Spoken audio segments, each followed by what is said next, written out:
Welcome to Cinema Bites, where movies come alive. We recap the twists, so let's dive. Long ago, powerful beings known as Titans ruled the universe. However, their reign was brought to an end by their own children, who created the monstrous Kraken to defeat their parents. After their victory, these children proclaimed themselves gods, with Zeus as their leader and ruler of the heavens. Through cunning and deceit, Zeus's brother Hades was tricked into ruling the underworld, where he was condemned to suffer. As time passed, Zeus created humanity in his own image, giving mortals the ability to worship the gods. This devotion granted the deities immortality and unimaginable power. However, humans grew weary of their makers, doubting their authority, and eventually rising up against the gods. Meanwhile, far out in the ocean, a fisherman discovers a coffin floating in the water. He brings it aboard and finds the lifeless body of a woman alongside her newborn baby, who miraculously is still alive. Moved by compassion, the man decides to raise the child as his own. Years pass, and the baby grows into a young man named Perseus, who, like his adoptive father, becomes a fisherman. Like his adoptive father,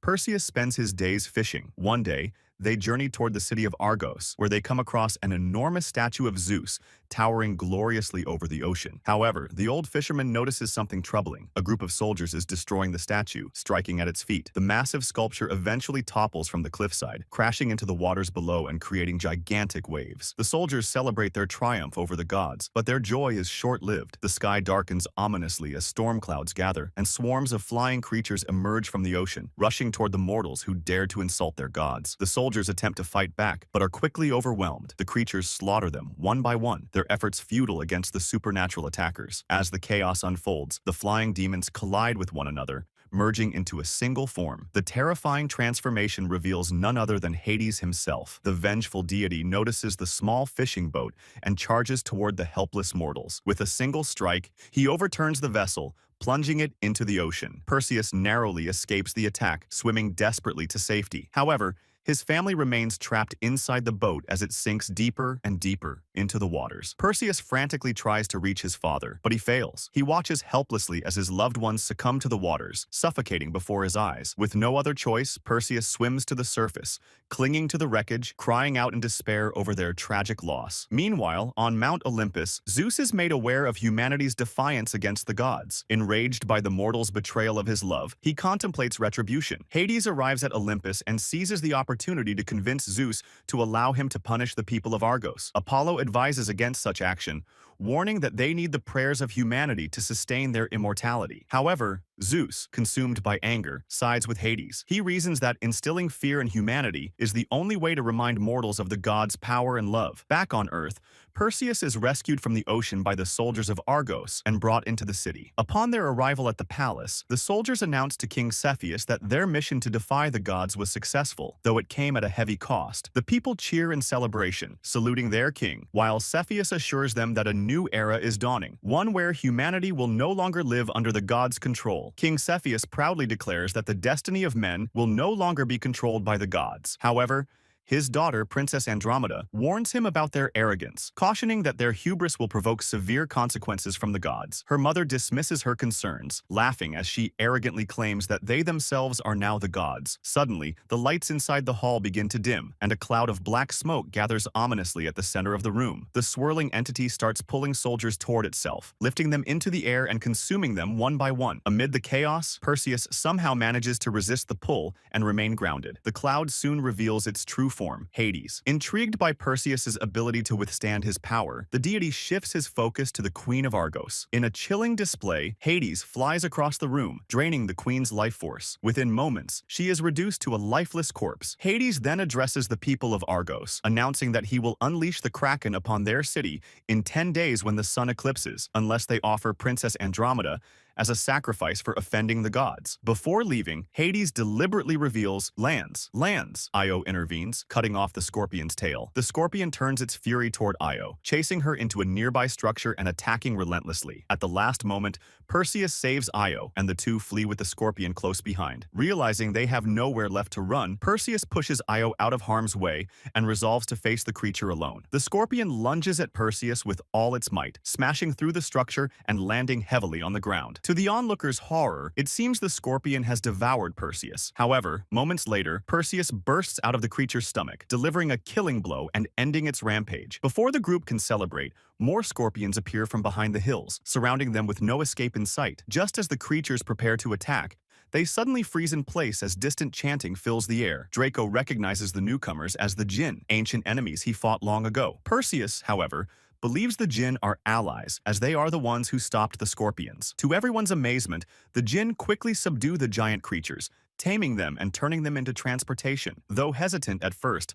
the soldiers realize they have no other choice and accept the Jinn's aid. Using the scorpions as mounts, the group travels swiftly across the lands, finally arriving at the Garden of Stygia, home to the dangerous Stygian witches. Group climbs aboard cautiously as they prepare to journey into the underworld. The ghostly ferryman, Charon, emerges from the mist, a skeletal figure cloaked in darkness who silently steers the boat across the eerie, fog-covered river. As the boat glides deeper into the underworld, the air grows colder, and the sounds of tormented souls echo around them. Perseus and his companions remain on high alert, knowing they are venturing into a realm of unimaginable danger. Upon reaching the other side, they disembark and find themselves in a foreboding cavern. The entrance to Medusa's lair looms before them, a dark and treacherous path lined with the petrified remains of countless victims. Despite their unease, the group steels themselves and ventures forward. Inside, the atmosphere is tense as every shadow and sound seems to warn of impending doom. The soldiers and Perseus tread carefully, knowing that one wrong step could lead to their demise. As they delve deeper,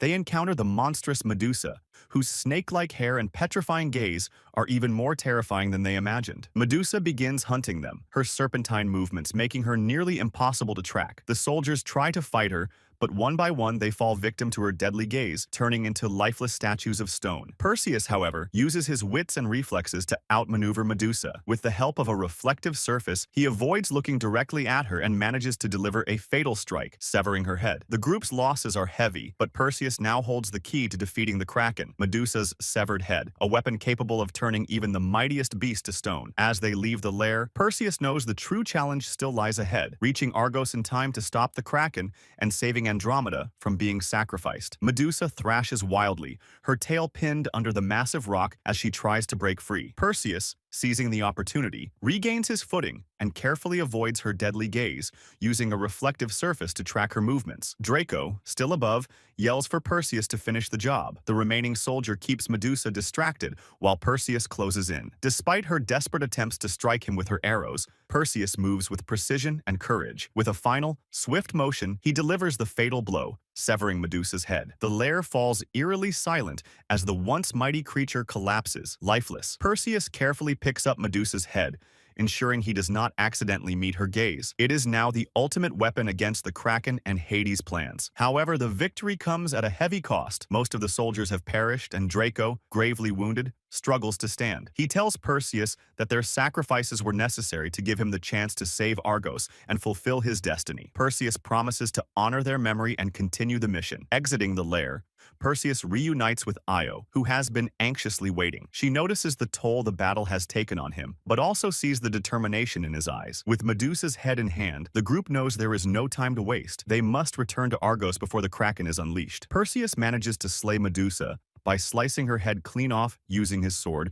and the reflections on his shield to guide him, keeping his eyes shut to avoid her petrifying gaze. Emerging as the sole survivor, he retrieves her severed head, the ultimate weapon against the Kraken. However, his moment of relief is short-lived when he finds Io gravely injured, stabbed in the back by Acrisius. Before he can react, Acrisius hurls Io's body against the wall like a rag doll. Enraged, Perseus charges at the monstrous foe, seeking vengeance. Though he fights valiantly, Acrisius' overwhelming strength quickly overpowers him, tossing him aside like a mere toy. Perseus, refusing to give up, regains his footing and counterattacks, managing to injure Acrisius' leg. Realizing he cannot match Acrisius' brute force alone, Perseus draws the divine sword gifted by Zeus. Leaping into the air, he lands a flurry of strikes, forcing Acrisius to retreat. The battle intensifies, but Perseus' relentless assault overwhelms the creature. Finally, he drives the blade into Acrisius' stomach, reversing the curse and returning him to his human form. The defeated Acrisius falls into the abyss below, disappearing from sight. Perseus rushes to Io, desperately trying to save her. She stops him, urging him to focus on stopping the Kraken